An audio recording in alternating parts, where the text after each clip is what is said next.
and he discovered an eagle's nest. It had some eggs in it, and so he decided to take one of the eagle's eggs and take it home and put it in with his nesting chickens. Well, by and by, the chickens hatched and the eagle hatched as well. But that eagle thought he was a chicken.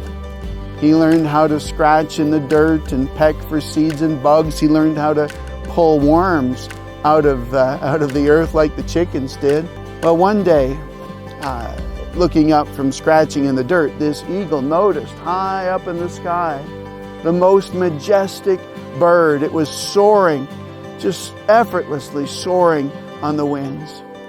And as he saw this bird, he said to his chicken friends, as the story goes, "That majestic bird up in the sky, what is that bird?" And they replied, they said, "Oh, that's an eagle.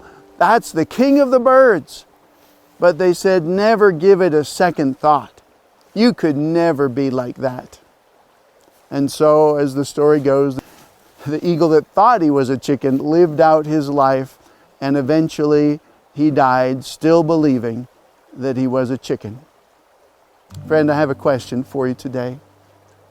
Are you an eagle or a chicken? This is an important question because the tragedy is that today so many of us as Christians live beneath our privilege. God intended that we would be eagles. He says, "You shall mount up with wings like eagles." And yet many of us today are living like chickens. That's not the way it was in the early Christian church.